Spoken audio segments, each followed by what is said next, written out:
É, temos um elefante na sala. Aliás, temos um elefante tóxico na sala. Elefante esse que se trata do problema de tratar dos relacionamentos tóxicos de uma forma muito banalizada, de uma forma muito popular, como parte da cultura pop, dos sermões dos gurus de autoajuda, mas que tem se afastado cada vez mais do seu real significado.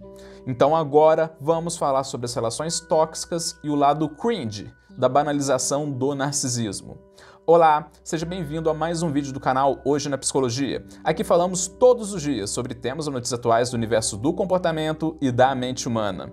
Uma coisa é fato: injustiças e abusos de poder são coisas frequentes no mundo. Negar a existência das ditas popularmente relações tóxicas é como tentar negar a lei da gravidade. Mas e quando as pessoas começam a acusar umas às outras de serem tóxicas, de serem manipuladoras e de serem até mesmo narcisistas? Então, é notável que nos últimos anos aumentou consideravelmente o uso do termo tóxico nas relações sociais. Tóxico significa um comportamento difícil, até mesmo destrutivo de uma pessoa contra outras, de forma realmente abusiva. Inclusive, os meios de comunicação entraram na onda, o que não tem sido muito legal. Mas podemos concordar que sim, por um lado, o interesse da sociedade nos assuntos referentes à toxicidade nas relações sociais tem o seu lado positivo. Basta ver, por exemplo, o movimento Me Too, que expôs casos verdadeiros de assédios sexuais nos locais de trabalho. Casos esses que até antes era normal haver o silêncio das vítimas e passação de pano por parte do alto comando das empresas. Isso quando não era do próprio alto comando que vinham tais assédios, não é mesmo?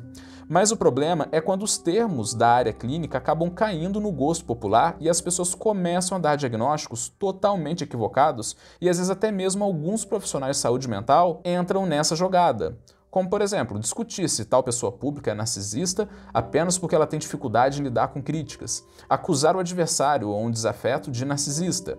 A menina que brigou com o namorado falando que ele é narcisista porque ele ficou de cara feia, por causa de algum comentário dela. Ou o adolescente que diz que a mãe é narcisista porque ela não quer deixar ele ir pra balada e escreve um textão na internet expondo a mãe e tendo a atenção de todos. Nisso, o grande problema desse tipo de rotulagem é que, ao invés de resolver um problema que realmente existe na humanidade, muitas vezes acaba criando tabus que mais atrapalham do que ajudam. Realmente, a psicologia estuda há muito tempo a questão das doenças de personalidade, como, por exemplo, narcisismo, psicopatia, borderline e outras patologias. Problemas que realmente afetam as relações sociais e que deixam marcas profundas nas pessoas. Mas, quando esse problema sai da área clínica e vai para o gosto popular, temos um problema. As coisas começam a serem deturpadas. Isso mostra claramente como que, por vezes, a questão da saúde mental, por ser usada de forma banal, em que sai da área clínica e cai no gosto popular, em que todo mundo, entre aspas, vira especialista em, por exemplo, narcisismo, sendo que no próprio meio científico e no meio clínico é muito difícil diagnosticar tais traços nas pessoas. Inclusive, o transtorno de personalidade narcisista é tão contestado no meio acadêmico que quase foi removido em 2013 do DSM-5, que é o Manual Diagnóstico Estatístico de Transtornos Mentais da Associação Americana de Psiquiatria, que é uma das principais referências no meio. O motivo da quase remoção foi porque os médicos não conseguiam concordar exatamente com o que é o narcisismo. Mas, convenhamos, que é consenso entre os profissionais de saúde mental que o narcisismo realmente existe, isso daí é fato. Mas o problema é que, se é algo que a ciência ainda tem muita dúvida e os profissionais da área clínica têm dificuldade em achar uma forma precisa de diagnosticar, então como que as pessoas do lado de fora vão ter tanta facilidade assim? Ainda mais em usar vídeos do YouTube para isso. E é aí que chegamos na questão. De um lado, com a popularização do termo, conseguimos ter mais consciência dele.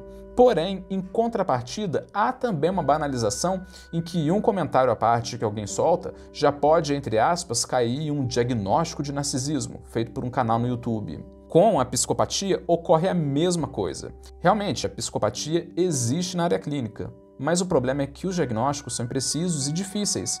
Mas quando chega na cultura pop, entre aspas, o diagnóstico é dado por meio de vídeos do YouTube que ensinam a identificar um psicopata com base em apenas, digamos, 5 sinais de linguagem corporal. E isso começa a aparecer até mesmo na mídia, usando categorias científicas, que a ciência tem suas dúvidas, mas de forma definitiva e sensacionalista, o que cai no gosto popular. Mas por que isso acontece? Se a ciência é cheia de dúvidas, por que então que as pessoas e a imprensa têm tanta certeza misturando com um grande fetiche por esses temas? Pois é, a questão é simples. Porque é muito satisfatório taxar o outro, principalmente o adversário, buscar alguém para botar a culpa por alguma coisa, principalmente quando esse alguém que está sendo acusado realmente fez por onde merecer tal acusação. Como disse a doutora Hannah Bayer em seu artigo de opinião no The Guardian, que ela afirmou que os gurus de autoajuda, que são focados na toxicidade, adoram vender a condenação da outra pessoa, principalmente para esconder a culpa de quem assiste, mostrando que o erro está no outro, não no próprio indivíduo, que muitas vezes, por sinal, também precisa de tratamento, como, por exemplo, em casos de codependência. E é aí que vemos, por exemplo, um casal de namorados que acabam de brigar, um deles vai no YouTube ver X traços de narcisismo, segundo um guru, faz força para se lembrar de quando o outro fez um daqueles traços e logo conclui que o outro é narcisista, que o outro é tóxico, que o outro é manipulador e coisas do tipo. Ou seja, algo que saiu da área clínica com todo o seu rigor e que foi parar na cultura pop de forma completamente distorcida. E voltamos a repetir, realmente narcisismo, psicopatia e outras patologias realmente existem. Em todos os ambientes podem haver abuso de poder. Há sim pessoas fazendo coisas horríveis umas com as outras. Mas mesmo assim não se pode optar pelo caminho mais fácil de, entre aspas, diagnosticar, sem critério algum, qualquer desentendimento temporário como um transtorno de personalidade, usando uma patologia de forma fixa para justificar o mau comportamento, sendo que, na verdade, as pessoas são maleáveis e a mudança de contexto e experiência podem provocar comportamentos altamente variados e às vezes até mesmo destrutivos. Como no caso do Big Brother Brasil, com pessoas altamente estressadas pelo fato de estarem confinados na casa mais vigiada do Brasil, tendo um medo tremendo da repercussão do lado de fora e ainda tendo que jogar para vencer o programa, mostrando o lado mais sombrio de suas personalidades, como ficou super bem evidente com a Carol Conká.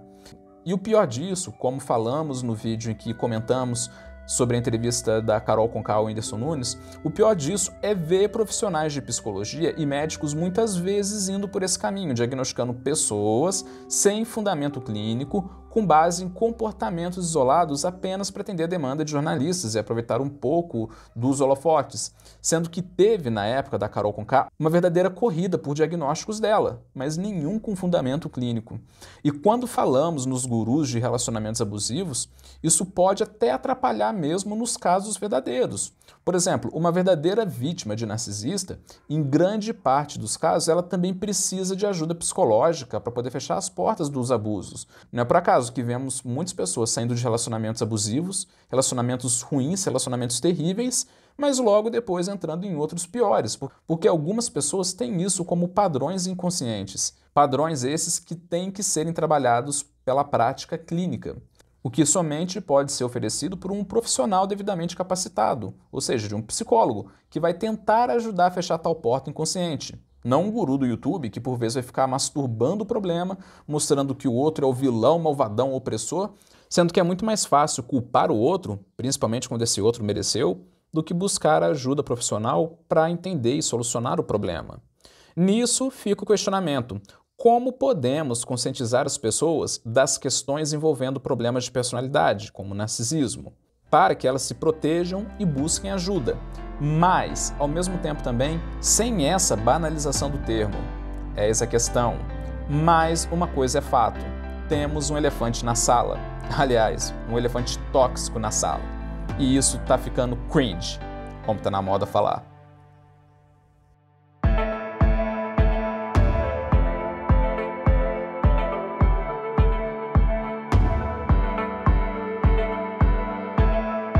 Quer mais vídeos diários como esse?